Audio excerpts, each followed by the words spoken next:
Maraming mga alamat at kababalaghan ang nababalot sa mga lugar sa Dipolog, kung saan ang mga sinaunang paniniwala ay nanatili pa rin sa mga kwento ng mga matatanda, mga aswang, mangkukulam at kahit mga engkanto.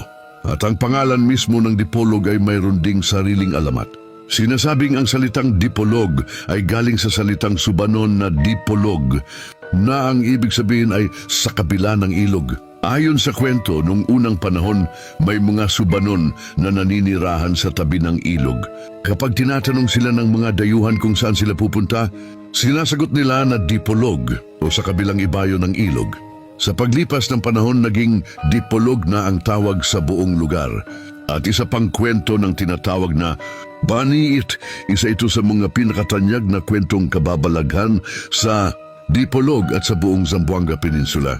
Ang paniit ay isang uri ng mambabarang o mangkukulam na gumagamit ng itim na mahika para saktan ang mga tao.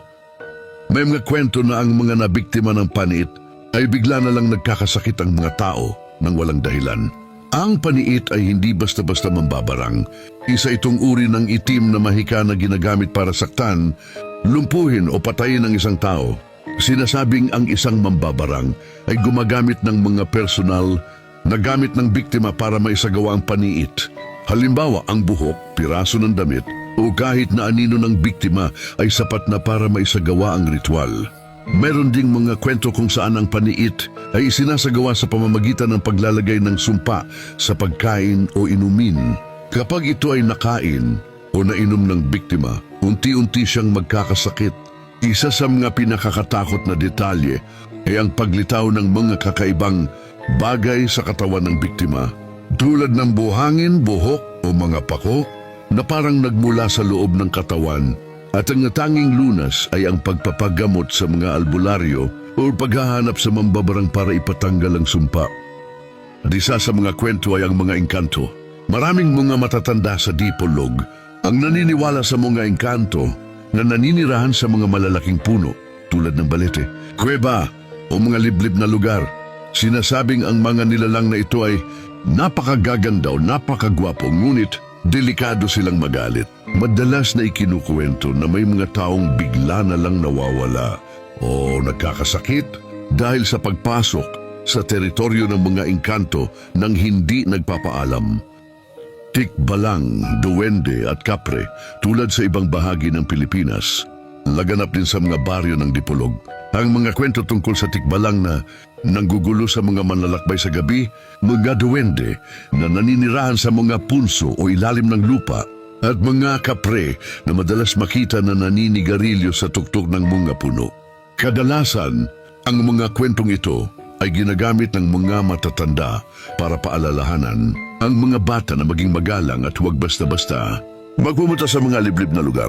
Lalo na kapag gumagabi na, tandaan na may kwentong simpleng pagkakaintindihan at pagiging malapit sa kalikasan ng bumubuo sa kasaysayan nito. May isang misteryo na kwento tungkol sa isang barko na di umano ang dahilan ng mga aksidente ng mga manlalayag sa karagatan. Ayon sa alamatang Tablas Strait, ay isang kipot o daanan ng barko na matatagpuan sa pagitan ng mga isla ng Mindoro at Tablas sa Pilipinas. Kilala ito hindi lang sa ganda ng tanawin, kundi sa mga misteryo at kababalaghan na bumabalot dito. Dahil sa madalas na paglubog ng mga barko, dahil dito tinawag itong Romblon Triangle na kahalin tulad ng sikat na Bermuda Triangle. Narito ang ilang kwento tungkol sa misteryo ng Tablas Strait. Mga trahedya sa dagat. Ang pangunahing dahilan kung bakit kinatatakutan ng Tablas Strait ay ang mga malalaking aksidente na naganap dito. Kabilang sa mga pinakamalala ay ang mga sumusunod. MV Doña Paz 1987. Ito ang pinakamalalang trahedya sa dagat sa kasaysayan ng mundo noong panahon ng kapayapaan. Lumubog ang barkong MV Doña Paz matapos itong bumangga sa oil tanker na MT Vector. Maraming tao ang nasawi at ang misteryosong pangyayari ay nagpalakas sa paniniwala na may sumpa ang lugar. MV Princess of the Stars 2008. Ang barkong ito ay lumubog sa San Fernando, Romblon, sa gitna ng Bagyong Frank. Daan-daan ang namatay o nawawala na nagdagdag sa listahan ng mga barkong biktima ng Tablas Strait. MV Don Juan 1980. Isa pang trahedya ang naganap ng sumalpok ang MV Don Juan sa isang oil tanker sa Tablas Strait na nagbunga rin ng maraming nasawi.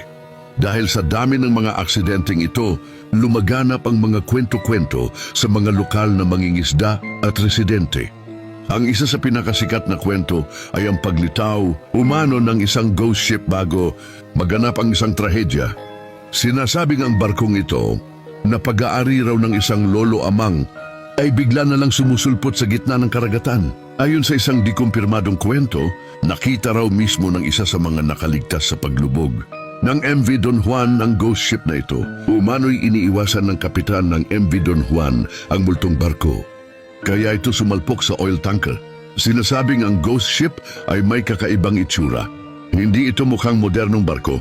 Sa halip, inilalarawan ito bilang isang lumang barko, halos tulad ng isang galyon o isang luma at kalawangin na cargo vessel. Walang ilaw at walang maririnig na ugong ng makina. Ang pinaka-nakakakilabot na bahagi ay ang mabilis na pagkawala nito. Sinasabing bigla na lang itong nawawala sa paningin ng mga nakakakita na nagiiwan ng lamig at takot sa mga nakasaksi. Ang mga kwentong ito ay nagpapalakas sa paniniwala ng mga lokal na hindi lang natural na mga pangyayari. Ang dahilan ng mga aksidente, kundi may mga supernatural na puwersa ring sangkot. Sa kabila ng mga siyentipikong paliwanag, nananatili ang misteryo at takot sa Tablas Strait na patuloy na nagpapayaman sa mga kwento at alamat ng Romblon. Sa isang liblib na sulok ng Alcantara, Romblon, matatagpuan ang isang misteryosong kuweba na tinatawag na Buslog Cave. Ayon sa mga matatanda, ang kuwebang ito ay hindi lamang isang simpleng yungib, kundi isang portal patungo sa mundo ng mga engkanto at lamang lupa. At sa pinakaloob nito ayon sa mga alamat, naninirahan ang isang higanting ahas na may kakaibang kapangyarihan. Ang ahas na ito, na tinatawag ng mga lokal na ang tagapangalaga ng buslog, ay pinaniniwala ang isang engkanto na may kakayahang magpalit anyo. Sinasabi na nagpapakita ito minsan bilang isang napakagandang babae na may mahabang buhok at nakasuot ng puting bestida na tila naghihintay sa mga naglalakbay na napapadaan. Sa ibang pagkakataon naman, nagiging isang gwapong lalaki ito na may matikas na tindig na nanghihingi ng tulong o nag-aalok ng gabay sa mga naliligaw. Ang layunin ng ahas ay mambiktima ng mga tao na walang galang sa kalikasan o sa mga nilalang na naninirahan dito. May isang kwento tungkol sa isang mangingisda na nagngangalang Berto.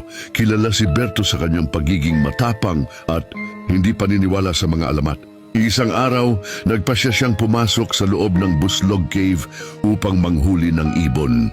Habang palapit sa kuweba, nagulat siya nang makita ang isang magandang babae na nakaupo sa isang bato na tila naghihintay sa kanya. Nag-alok ang babae ng tulong sa paghahanap ng mga ibon at dahil sa kanyang kagandahan, sumama si Berto. Habang naglalakbay sila sa loob ng kuweba, napansin ni Berto na nagiging mas madilim at mas tahimik ang paligid. Ang ilaw na nanggagaling sa bunganga ng kuweba ay tila biglang nawala. Nagtaka siya ngunit hindi siya nag-alinlangan. Nang biglang huminto ang babae, nag-iba ang anyo nito at ang kanyang mga mata ay naging tulad ng sa ahas at ang kanyang katawan ay dahan-dahang naging isang higanting ahas na may makintab na kaliskis. Narinig niya ang boses ng ahas na nagsasabi, "Huwag mong hamakin ang lugar na hindi mo pag-aari." Mula noon hindi na nakabalik si Berto sa kanilang bayan. May mga haka-haka na nilamon siya ng ahas. Ang iba naman ay sinasabing dinala siya sa lugar ng mga engkanto at hindi na makabalik kailanman. Ang alamat na ito ay nagpapaalala sa mga taga-Romblon na isgalang ang kalikasan at igalang din ng mga kwento ng mga matatanda. Ang Buslog Cave ay nananatiling isang lugar ng hiwaga at misteryo at para sa mga lokal, ang kwento ng ahas ay isang babala na hindi dapat baliwalain ng mga espiritu na naninirahan sa paligid natin. Gusto mo ba ang mga ganitong kwento? Halika at magsubaybay para sa mga kwentong hiwaga at kababalaghan